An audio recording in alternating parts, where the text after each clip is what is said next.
Dshanya Reese, how you doing today? I am wonderful and warm. Yeah, you wouldn't, sometimes you don't take those things for granted based on your location, but nice that you are warm. Glad that you're wonderful. Being in the role that you are in, I want to know this first. Whether it's professional or aside, but is there a message or just something that is communicated so poorly that it upsets you on like a cellular level that you just like, why can't you make this easier for people to understand? Yes. This notion of help. We're here to help you. We're here to educate you. Um, and then we bog everyone down. Our messaging bogs everyone down with all this insurance jargon that we don't really educate. We force people to tune us out. So our heart is behind our messaging. We are just not really using our brain a lot when it comes to our messaging. Well, I guess I would ask then if we're going to get right into it, how do you connect those a little bit better? Like what's something that you would suggest to actually align that a little bit more? Because it is, like you said, it is somewhat of a hollow message at some point. Is there something that you would feel maybe makes that connection easier? I think the part that we tend to miss as insurance agents is people buy from people they know. And we want to bog them down with this insurance messaging, and we forget that they don't really know who we are. So why would they trust what we say? Why would they be willing to hear what we have to say? And I am guilty of it. I get so excited about the insurance piece of it that I forget that, you know what, I really should spend the bulk of my time talking about who we are as an agency, what lies at the heart of Watkins Insurance Group, what makes up our DNA, and then spend a little bit of time talking about cyber insurance, talking about how we cover construction risks and things like that. I have tried to be more focused this year um, on who we are at the heart of Watkins Insurance Group. No, that's interesting. So I guess what is that? So you're saying maybe dial back a little bit on the actual coverage speak, and I Yeah. guess when does it shift into that conversation? Like what is that transition period to where you've kind of fully introduced yourself in some way, shape, or form? That you feel like they have a good understanding of what they're about to enter into. Have you seen like sort of a threshold that gets crossed to where it becomes time to start talking about those other things? Well, I would say, let me correct you. I feel like you constantly have to introduce yourself, because Okay. you're always going to have a brand new members of your audience, right? So this messaging and introducing who you are should be constant. Right now I am trying to work on an 80-20 split. So 80% is about who we are and what we do in the community, and what happens in our office or our homes. And then another 20% is, okay, we're experiencing this because we are insurance clients as well. So these are the coverages that we are focused on because we know it impacts us, and it probably is going to impact you as well. Yeah, I guess that makes sense. And when you do take that split, when you kind of draw that hard line, is there certain areas where you find that message again about who you are, what you do, what your involvement in the community is there a place that you feel like it resonates more versus less? Because again, every platform, like where you're communicating with your clients, is different. Mhm. Is there something that you found for your size agency, the people you're talking to? Are there any, again, how squiggly are the lines that you have drawn to segment where you want to, what you want to say and who you want to Right. say it to? So it doesn't work so well on a Twitter or even an Instagram. Twitter, we can really go heavy on the insurance speak. And Instagram, we have to really go heavy on who we are. That perfect formula works a little bit better for us on LinkedIn, and it also works well on Facebook. We get a lot more engagement on the who is Watkins piece than we do when we are posting about whatever the latest thing is with regards to the hot topic coverage. We just get a lot more engagement.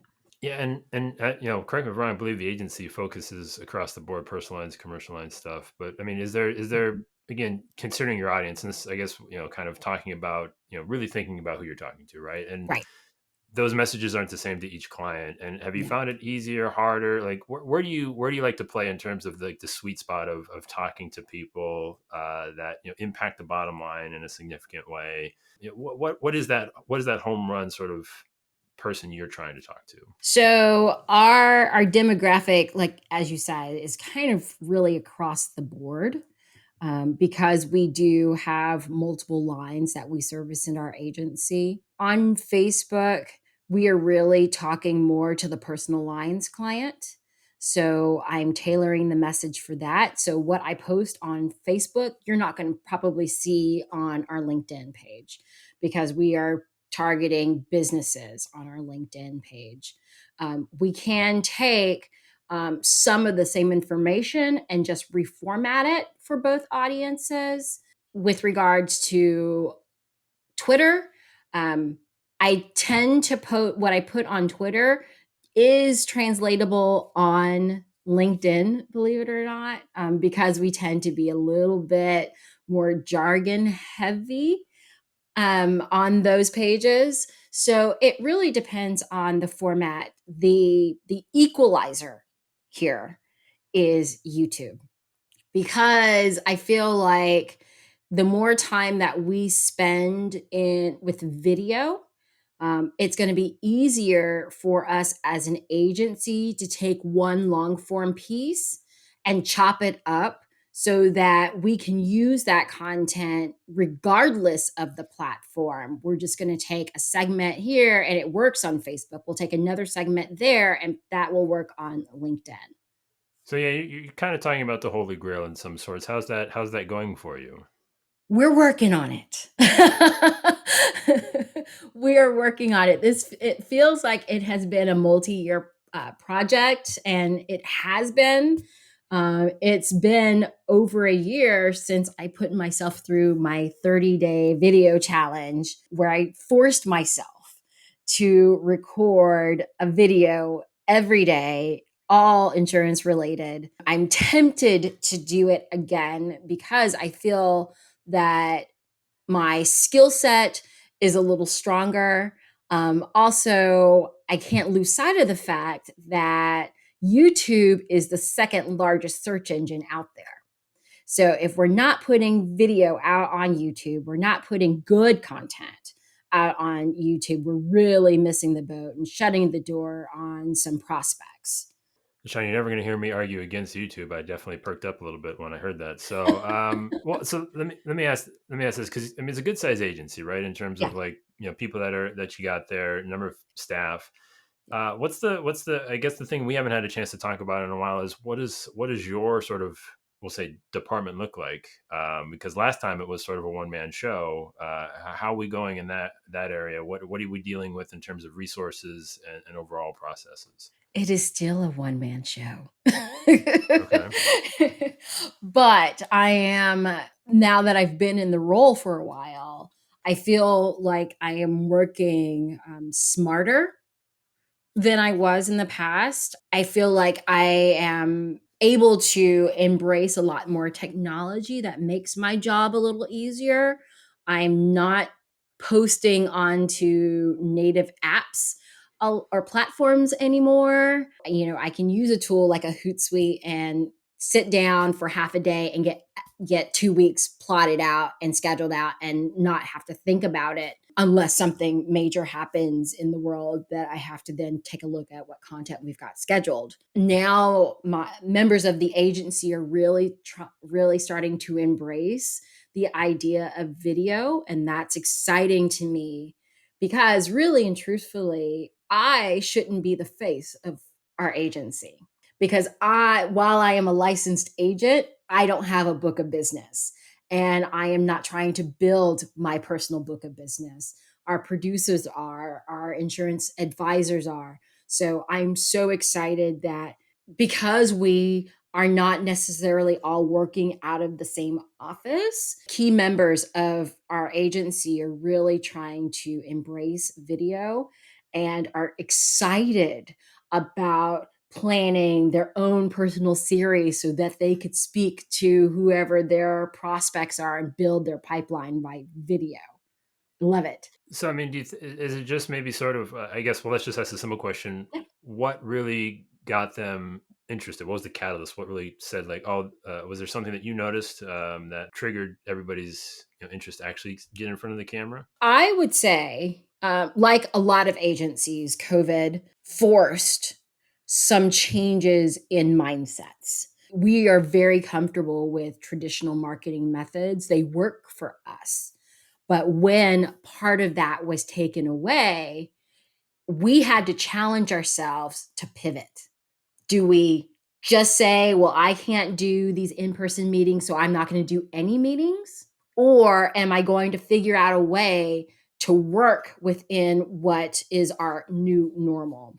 And I am so proud of our staff that they were so ready for that pivot that they are now embracing virtual consultations and all things video.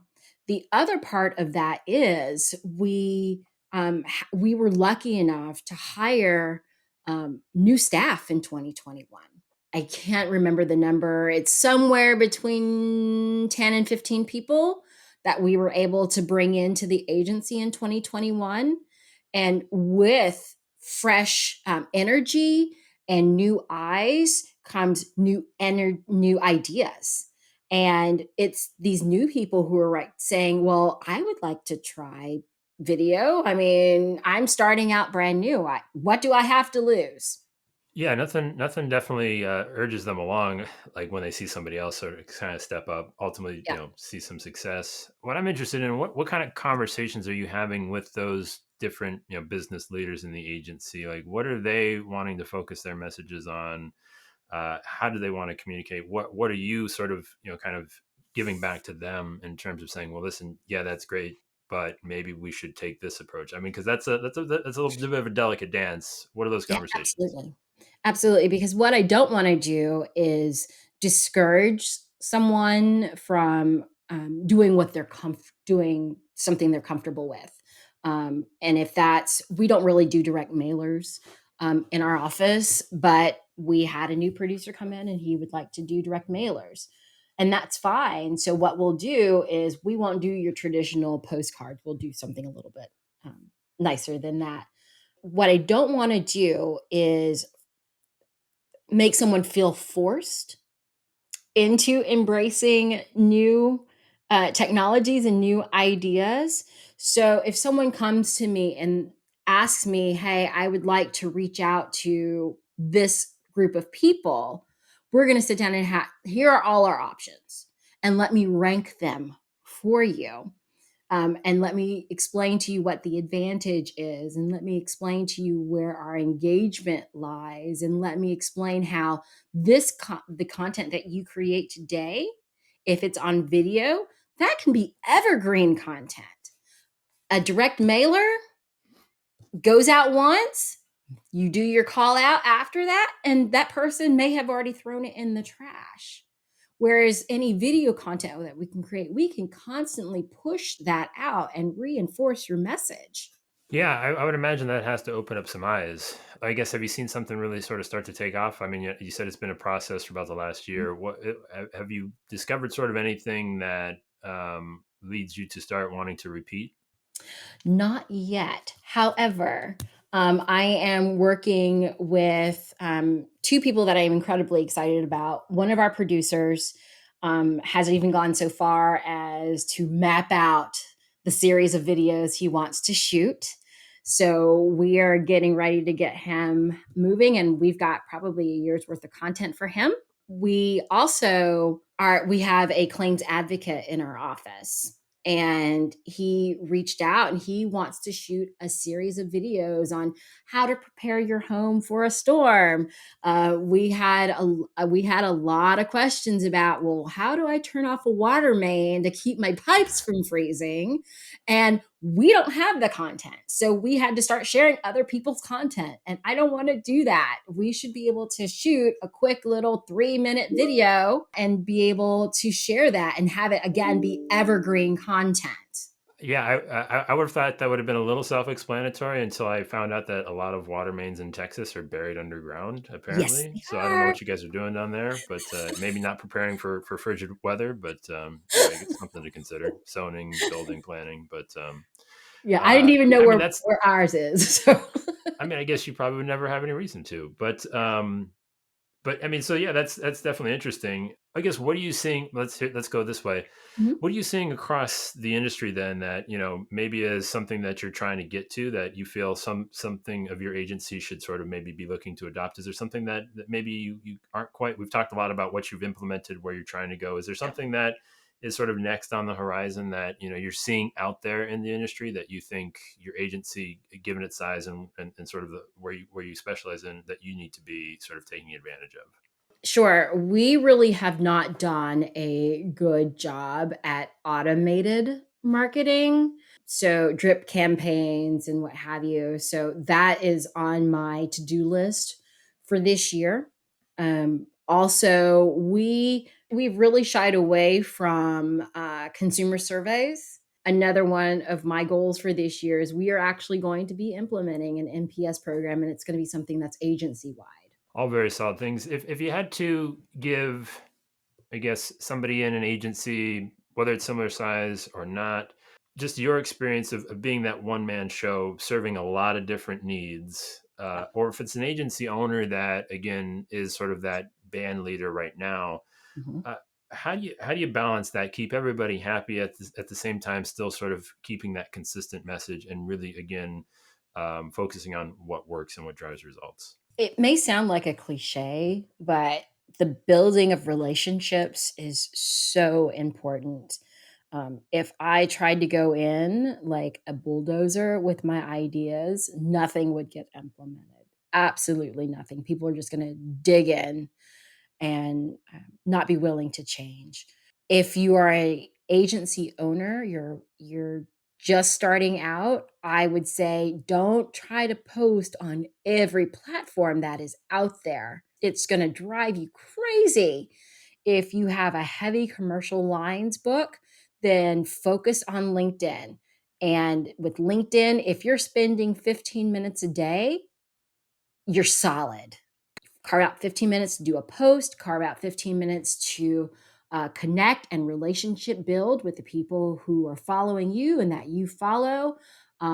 Place some comments on some other people's posts and start building your community there. If your book is heavy for personal lines, I think Facebook is still a viable option. I personally am not an advocate of paid advertising, especially on Facebook. The algorithm has changed so much that the amount that you spend doesn't give you the kind of reach that we used to get. Also, I would say that video, video, and video. You don't need fancy equipment to do it. You can shoot it on your phone and upload it directly to YouTube from your phone. Have conversations with people. If you have time to carve out an hour in your month, why not host a Facebook Live where you're talking about what the hot topic in insurance is for that hour? Um, it doesn't take a lot of time to increase your reach, to be able to connect with people and build your pipeline. All right, Dshanya, I got three more questions for you. Okay. First, very simply, what's one thing that you hope you never forget? I hope I never forget what my first video looked like.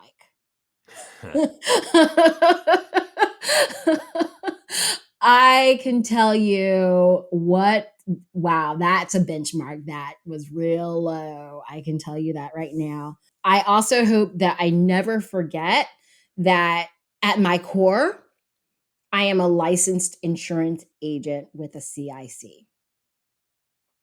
So I can get really bogged down in all the fancy gadgets and platforms to get messaging out, but I know and understand the business of insurance, and it's my job just to convey that. All right, Dshanya. Now, on the other side of that, what's one thing you still have yet to learn? Oh, wow. Um, you know what? As a one person department, sometimes it really does get a little challenging to understand other people's workloads. Mine can be so challenging, and I am hyper focused on making sure that I deliver all of my stuff in a timely manner so I'm not holding people back. But then sometimes a little frustration can kick in if I feel like others aren't doing the same for me, and I'm having to ping them back a couple of times. So I'm a work in progress, Joe. I'm a work in progress. I think we all are. Last question for you, Deshanya. If I were to hand you a magic wand of sorts to reshape, change, alter, speed up, really anything you want in insurance, what is that thing? Where is it going? And what is it doing? Oh my gosh. What I would like sped up is the inclusion of other voices.